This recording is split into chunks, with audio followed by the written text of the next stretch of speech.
ಇನ್ನು ಮತ್ತೊಂದು ಮಹಾಯುದ್ಧ ಪ್ರಾರಂಭ ಆಗಿದೆ. ಅದು ಮಂಡ್ಯದಲ್ಲಿ ಬಿಜೆಪಿ ಜೆಡಿಎಸ್ ಮೈತ್ರಿಯ ಬಳಿಕ ಸಸ್ಪೆನ್ಸ್ ಆಗಿದೆ. ಮಂಡ್ಯ ಕ್ಷೇತ್ರ, ಮಂಡ್ಯ ಲೋಕಸಭಾ ಕ್ಷೇತ್ರದಿಂದ ಕಣಕ್ಕಿಳಿಯುವಂಥವ್ರು ಯಾರು? ಈಗಾಗಲೇ ಜೆಡಿಎಸ್ ಹಾಗೂ ಬಿಜೆಪಿಯ ಮಧ್ಯೆ ಮೈತ್ರಿ ಆಗಿದೆ. ಈ ಮೈತ್ರಿ ಆದ ನಂತರ ಈ ಮಹಾಯುದ್ಧ ಆರಂಭ ಆಗಿದೆ ಮಂಡ್ಯದಲ್ಲಿ ಯಾರು ಸ್ಪರ್ಧೆ ಮಾಡ್ತಾರೆ? ಬಿಜೆಪಿ ಜೆಡಿಎಸ್ ಮೈತ್ರಿಯ ಬಳಿಕ ಸಸ್ಪೆನ್ಸ್ ಆಗಿದೆ ಮಂಡ್ಯ ಕ್ಷೇತ್ರದ ವಿಚಾರ. ಮಂಡ್ಯ ಲೋಕಸಭಾ ಕ್ಷೇತ್ರದಿಂದ ಕಣಕ್ಕಿಳಿಯುವಂಥವ್ರು ಯಾರಿಗೆ ಟಿಕೆಟ್ ಕೊಡ್ತಾರೆ? ಮಂಡ್ಯ ಕ್ಷೇತ್ರದಿಂದ ಸಂಸದೆ ಸುಮಲತಾ ಸ್ಪರ್ಧೆಯ ಸುಳಿವನ್ನ ಬಿಟ್ಟುಕೊಟ್ಟಿದ್ದಾರೆ. ಅವರು ಈಗಾಗಲೇ ಹೇಳ್ತಾ ಇದ್ದಾರೆ, ನಾನೇ ಸ್ಪರ್ಧೆ ಮಾಡ್ತೀನಿ ಅಂತ. ಎಚ್ ಡಿ ದೇವೇಗೌಡ ಕುಟುಂಬದಿಂದ ಯಾರೂ ಸ್ಪರ್ಧೆ ಮಾಡೋದಿಲ್ಲ ಅಂತ ಎಚ್ ಡಿ ದೇವೇಗೌಡರೇ ಹೇಳಿದ್ದಾರೆ, ಈಗಷ್ಟೇ ಅವರೇ ಹೇಳಿದ್ದಾರೆ. ಹಾಗಾಗಿ ಇಲ್ಲಿ ಸುಮಲತಾ ಅವರ ಸ್ಪರ್ಧೆ ಪಕ್ಕಾ ಆಗುತ್ತಾ? ಮಂಡ್ಯದಲ್ಲಿ ಸಂಧಾನ ಆಗುತ್ತಾ? ಸಂದೇಶವನ್ನು ಏನಾದರೂ ಕೊಡ್ತಾರಾ? ಚೆಕ್ಮೇಟ್ ಮಾಡ್ತಾರಾ? ಮತ್ತೊಂದು ಮಹಾಯುದ್ಧಕ್ಕೆ ಮಂಡ್ಯ ಅಖಾಡ ಸಾಕ್ಷಿ ಆಗ್ತಾ ಇದೆ. ಇದರಲ್ಲಿ ಮಹಾಯುದ್ಧ ಅಂತ ನನಗೇನು ಅನಿಸ್ತದೆ, ಯಾಕಂದ್ರೆ ಬಿಜೆಪಿ ಜೆಡಿಎಸ್ ಮೈತ್ರಿಯ ಬಳಿಕ ಇದು ಸಸ್ಪೆನ್ಸ್ ಆಗಿದೆ. ಒಂದು ಕಡೆಯಲ್ಲಿ ನಿಖಿಲ್ ಕುಮಾರಸ್ವಾಮಿ ಅಥವಾ ಕುಮಾರಸ್ವಾಮಿ ಅವರು ಸ್ವತಃ ಕಣಕ್ಕಿಳಿಬಹುದು ಅಂತ ಹೇಳಲಾಗ್ತಾ ಇತ್ತು. ಆದರೆ ಇತ್ತೀಚೆಗಷ್ಟೇ ದೇವೇಗೌಡರೇ ಹೇಳಿದ್ದಾರೆ, ಇಲ್ಲ ನನ್ನ ಕುಟುಂಬದಿಂದ ಯಾರೂ ಸ್ಪರ್ಧೆ ಮಾಡ್ತಾ ಇಲ್ಲ ಅಂತ ಹೇಳಿದ್ದಾರೆ. ಹಾಗಾಗಿ ಹಾಲಿ ಸಂಸದರಾಗಿರುವಂತಹ ಸುಮಲತಾ ಅವರೇ ಇಲ್ಲಿಂದ ಸ್ಪರ್ಧೆ ಮಾಡುವಂತ ಸಾಧ್ಯತೆಯೂ ಕೂಡ ನಿಚ್ಚಳ ಆಗಿದೆ. ಈಗಾಗಲೇ ನಾನು ಮಂಡ್ಯ ರಾಜಕಾರಣ ಬಿಡಲ್ಲ ಅಂತ ಸುಮಲತಾ ಹೇಳಿದ್ದಾರೆ. ನನಗೆ ಬೆಂಗಳೂರಿನಲ್ಲೋ ಬೆಂಗಳೂರು ಉತ್ತರದಲ್ಲೋ ನನಗೆ ಎಲ್ಲೂ ಬೇಡ, ನಾನು ಸ್ವಾಭಿಮಾನಕ್ಕೋಸ್ಕರ ನಾನು ರಾಜಕಾರಣಕ್ಕೆ ಬಂದವಳು, ಹಾಗಾಗಿ ನಾನು ಮಂಡ್ಯವನ್ನು ಬಿಡೋದಿಲ್ಲ ಅಂತ ಅವರು ಹೇಳಿದ್ದಾರೆ. ಇನ್ನು ಬಿಜೆಪಿ ಜೆಡಿಎಸ್ ಮೈತ್ರಿ ಆದ ನಂತರ ಜೆಡಿಎಸ್ ಯಾವ ಕ್ಷೇತ್ರಕ್ಕೆ ಪಟ್ಟು ಹಿಡಿಯುತ್ತೆ? ಅಧಿಕೃತವಾಗಿ ಬಿಜೆಪಿ ಸೇರುವಂತ ಲೆಕ್ಕಾಚಾರದಲ್ಲಿ ಅವರು ಇದ್ದಾರೆ. ಈತ ಮಂಡ್ಯ ಕ್ಷೇತ್ರ ಬೇಕು ಅಂತ ಅವರು ಕೇಳ್ತಾ ಕೂಡ ಇದ್ದಾರೆ. ಆದ್ರೆ 3 ಕ್ಷೇತ್ರಗಳನ್ನ ಜೆಡಿಎಸ್ ಕೇಳಿದೆ. ಆ 3 ಕ್ಷೇತ್ರಗಳು ಯಾವುದು? ಆ ಕ್ಷೇತ್ರದಲ್ಲಿ ಮಂಡ್ಯ ಇಲ್ವಾ? ಹಾಗಾದ್ರೆ ನಿಖಿಲ್ ಸೋಲಿಸಿದ್ದಂತಹ ಸುಮಲತಾ ಬಗ್ಗೆ ಎಚ್ ಡಿ ಕೆ ಆ ಹಿಂದಿನ ಜಿದ್ದಿಲ್ವಾ ಅಂತ. ನಿಖಿಲ್ ಕುಮಾರಸ್ವಾಮಿ ಅವರನ್ನು ಸೋಲಿಸಿದ್ದು ಆ ದಿನಗಳು ಮಂಡ್ಯದ ಪಾಲಿಟಿಕ್ಸ್ ಹೇಗಿತ್ತು ಅಂತ ಗೊತ್ತಿದೆ. ಇಷ್ಟೆಲ್ಲ ಗೊತ್ತಿದ್ದೂ ಕೂಡ ಸುಮಲತಾ ಅವ್ರನ್ನ ಅಲ್ಲಿ ನಿಲ್ಲಿಸಿ ಗೆಲ್ಲಿಸ್ತಾರಾ? ಇದು ಪ್ರಶ್ನೆ. ಇನ್ನು ಸಂಜಯ್ ಇದ್ರ ಬಗ್ಗೆ ಡೀಟೇಲ್ಸ್ ಅನ್ನು ಕೊಡ್ತಾ ಹೋಗ್ತಾರೆ, ಲೈವ್ ನಲ್ಲಿ ಜಾಯ್ನ್ ಆಗ್ತಾರೆ. ಸಂಜಯ್, ನಾವು ಹಿಂದೆ ನೋಡಿದೀವಿ, ನಾವು ಮಂಡ್ಯದ ಪಾಲಿಟಿಕ್ಸ್ಗಳನ್ನ ಇದನ್ನೆಲ್ಲವನ್ನ ಗಮನಿಸಿದ್ವಿ. ಈ ಸಂದರ್ಭದಲ್ಲಿ ಒಂದು ವೇಳೆ ದೇವೇಗೌಡರು ಹೇಳಿದ್ದಾರೆ ತಮ್ಮ ಕುಟುಂಬದಿಂದ ಯಾರಿಗೂ ಟಿಕೆಟ್ ಬೇಡ ಅಂತ ಹೇಳಿದ್ದಾರೆ. ಒಂದು ವೇಳೆ ಸುಮಲತಾ ಅವರೇ ಮಂಡ್ಯದಿಂದ ಕಣಕ್ಕಿಳಿದ್ರೂ ಕೂಡ ಕುಮಾರಸ್ವಾಮಿ ಅವರು ಜೊತೆಗೆ ಜೆಡಿಎಸ್ ಜೊತೆಗೆ ದೇವೇಗೌಡರ ಫ್ಯಾಮಿಲಿ ಅವ್ರಿಗೆ ಸಪೋರ್ಟ್ ಮಾಡೋ ಹಾಗಿದೆಯಾ? ಅಲ್ಲಿಯ ಪರಿಸ್ಥಿತಿ ಹಾಗಿದೆಯಾ? ವಾಸುದೇವ್, ಒಂದನ್ನು ಪ್ರಮುಖವಾಗಿ ಗಮನಿಸಬೇಕಾಗಿರ್ತಕ್ಕಂಥದ್ದು ಏನು 28ಕ್ಕೆ 28 ಲೋಕಸಭಾ ಕ್ಷೇತ್ರವನ್ನು ಆ ಮೈತ್ರಿಕೂಟ ಅಂದರೆ ಬಿಜೆಪಿ ಮತ್ತು ಜೆಡಿಎಸ್ ಗೆಲ್ಲಬೇಕು ಅಂತಕ್ಕಂಥ ಗುರಿಯನ್ನು ಇಟ್ಕೊಂಡಿರ್ತಕ್ಕಂಥದ್ದು. ಇಂಥ ಒಂದು ಸಂದರ್ಭದಲ್ಲಿ ಎರಡು ಪಕ್ಷದ ನಾಯಕರು ಸಮನ್ವಯತೆಯಿಂದ ಕೆಲಸ ಮಾಡಿ ಅಂತಕ್ಕಂಥ ಬಿಜೆಪಿ ಹೈಕಮಾಂಡ್ ಮಾತುಕತೆಯನ್ನು ದೇವೇಗೌಡರ ಜೊತೆಗೆ ನಡೆಸಿರ್ತಕ್ಕಂಥ, ಯಾಕಂತಂದ್ರೆ ಹೊಂದಾಣಿಕೆ ಅಂತಕ್ಕಂಥದ್ದು ಬಹಳ ಮುಖ್ಯ.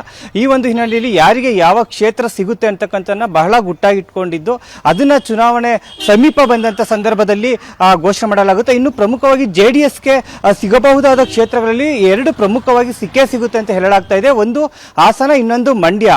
ಆದರೆ ಮಂಡ್ಯದಲ್ಲಿ ಈಗ ಹಾಲಿ ಸಂಸದರಾಗಿ ಸುಮಲತಾ ಅಂಬರೀಶ್ ಇರ್ತಕ್ಕಂಥದ್ದು, ಅವರು ಪಕ್ಷೇತರರಾಗಿದ್ರು, ಬಿಜೆಪಿ ಜೊತೆಗೆ ಗುರುತಿಸಿಕೊಂಡಿರ್ತಕ್ಕಂಥದ್ದು. ಈ ಒಂದು ಹಿನ್ನೆಲೆಯಲ್ಲಿ ಮಂಡ್ಯ ಲೋಕಸಭಾ ಕ್ಷೇತ್ರದ ಟಿಕೆಟ್ ಯಾರಿಗೆ ಅಂತಕ್ಕಂಥದ್ದು ಬಹಳ ಪ್ರಮುಖವಾಗಿ ಚರ್ಚೆ ಆಗ್ತಾ ಇರ್ತಕ್ಕಂಥದ್ದು. ಬಹುತೇಕ ಮಂಡ್ಯ ಟಿಕೆಟ್ ಜೆಡಿಎಸ್ ಪಾಲಿಗೆ ಸಿಗುವ ಸಾಧ್ಯತೆ ಹೆಚ್ಚಿದೆ ಅಂತಕ್ಕಂಥದ್ದು ಒಂದು ಚರ್ಚೆ ಈಗ ಇರ್ತಕ್ಕಂಥದ್ದು. ಈ ಒಂದು ಹಿನ್ನೆಲೆಯಲ್ಲಿ ಆದರೆ ಗೆಲ್ಲಬೇಕು ಅಂತಕ್ಕಂಥದ್ದು ಬಹಳ ಪ್ರಮುಖವಾದ ವಿಚಾರ ಆಗಿರ್ತಕ್ಕಂಥದ್ದು. ಮಂಡ್ಯದಲ್ಲಿ ಯಾರನ್ನ ಸ್ಪರ್ಧೆ ಮಾಡಬೇಕು ಅಂತಕ್ಕಂಥ ಪ್ರಶ್ನೆ ಉದ್ಭವ ಆಗಿರ್ತಕ್ಕಂಥದ್ದು. ಅಲ್ಲಿ ಏನು ಈ ಹಿಂದೆ ಸೋತಿದ್ದಂತ ನಿಖಿಲ್ ಸ್ಪರ್ಧೆ ಮಾಡಬೇಕಾ, ನಿಖಿಲ್ ಕುಮಾರಸ್ವಾಮಿ ಅವರೇ, ಅಥವಾ ಸ್ಥಳೀಯ ಬಿಜೆಪಿ ನಾಯಕರ ಒಂದು ಬೆಂಬಲವನ್ನ ಘೋಷಿಸಿಕೊಂಡು ಏನು ಮಾಜಿ ಸಚಿವ CS ಪುಟ್ಟರಾಜು ಅವರು ಸ್ಪರ್ಧೆ ಮಾಡಬೇಕಾ? ಅವರಿಬ್ರು ಸ್ಪರ್ಧೆ ಮಾಡಿದ್ರೆ ಗೆಲುವು ಸುಲಭನ ಅಂತಕ್ಕಂಥ ಲೆಕ್ಕ ಹಾಕ್ತಂತ ಸಂದರ್ಭದಲ್ಲಿ ಅವರಿಬ್ಬರಿಗಿಂತ ಏನು ಕುಮಾರಸ್ವಾಮಿ, ಮಾಜಿ ಮುಖ್ಯಮಂತ್ರಿ ಕುಮಾರಸ್ವಾಮಿ ಅವರು ಸ್ಪರ್ಧೆ ಮಾಡಿದ್ರೆ ಹೆಚ್ಚು ಅಂತರದಿಂದ ಗೆಲ್ತಾರೆ ಅಂತಕ್ಕಂಥ ಒಂದು ಅಭಿಪ್ರಾಯ ವ್ಯಕ್ತ ಆಗಿರ್ತಕ್ಕಂಥದ್ದು ಜಿಲ್ಲೆಯಾದ್ಯಂತ. ಈ ಒಂದು ನಿಟ್ಟಿನಲ್ಲಿ ಮಾಜಿ ಮುಖ್ಯಮಂತ್ರಿ ಕುಮಾರಸ್ವಾಮಿ ಅವರು ಸಹ ಸರ್ವೆಯನ್ನು ಮಾಡಿಸಿದ್ದಾರೆ.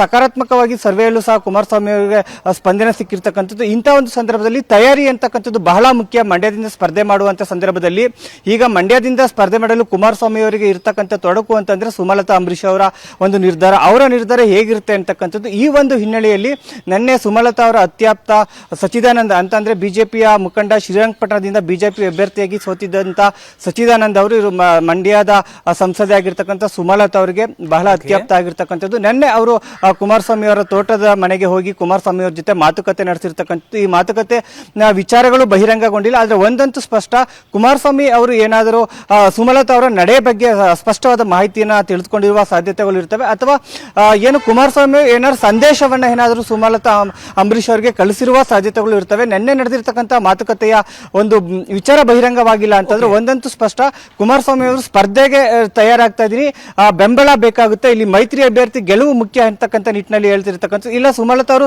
ಸ್ಪರ್ಧೆ ಮಾಡೇ ಮಾಡ್ತಾರ ಅಂತಕ್ಕಂಥ ಅಭಿಪ್ರಾಯವನ್ನು ಸಹ ನಿನ್ನೆಯೇ ಕುಮಾರಸ್ವಾಮಿ ಅವರಿಗೆ ತಿಳಿದಿರುವ ಸಾಧ್ಯತೆಗಳು ಹೆಚ್ಚು. ಈ ಒಂದು ಹಿನ್ನೆಲೆಯಲ್ಲಿ ಕುಮಾರಸ್ವಾಮಿ ಸ್ಪರ್ಧೆ ಖಚಿತ ಅಂತ ಹೇಳಲಾಗ್ತಾ ಇರೋ ಹಿನ್ನೆಲೆಯಲ್ಲಿ ಕುಮಾರಸ್ವಾಮಿ ಅವರು ಸ್ಪರ್ಧೆಗೆ ತಯಾರಿ ಮಾಡಬೇಕು. ಸ್ಪರ್ಧೆ ತಯಾರಿ ಮಾಡ್ತಕ್ಕಂಥ ಸಂದರ್ಭದಲ್ಲಿ ವಿಶ್ವಾಸಕ್ಕೆ ತೆಗೆದುಕೊಳ್ಬೇಕು ಬಿಜೆಪಿ ನಾಯಕರನ್ನ, ಜೊತೆಗೆ ಸಂಸದೆ ಸುಮಲತಾ ಅವರನ್ನ. ಈ ಒಂದು ಹಿನ್ನೆಲೆಯಲ್ಲಿ ನಿನ್ನೆ ಸುಮಲತಾ ಅವರ ಬೆಂಬಲಿಗರ ಜೊತೆ ಕುಮಾರಸ್ವಾಮಿ ಚರ್ಚೆ ನಡೆಸಿರ್ತಕ್ಕಂಥದ್ದು. Vasudev. Okay, thank you Sanjay. ಅನುಕ್ಷಣದ ಸುದ್ದಿಗಳಿಗಾಗಿ Vistara news YouTube channel subscribe ಮಾಡಿ. ಹೊಸ ಸುದ್ದಿಗಳ ನೋಟಿಫಿಕೇಶನ್ಗಾಗಿ ಬೆಲ್ ಐಕಾನ್ ಕ್ಲಿಕ್ ಮಾಡಿ. ಲೇಟೆಸ್ಟ್ ಅಪ್ಡೇಟ್ಸ್ಗಾಗಿ www.vistaranews.com ವೆಬ್ಸೈಟ್ಗೆ ವಿಸಿಟ್ ಮಾಡಿ. ಅಂಗೈಯಲ್ಲೇ ಜಗತ್ತಿನ ಸುದ್ದಿ ತಿಳಿಯಲು Vistara news Kannada app download ಮಾಡಿ.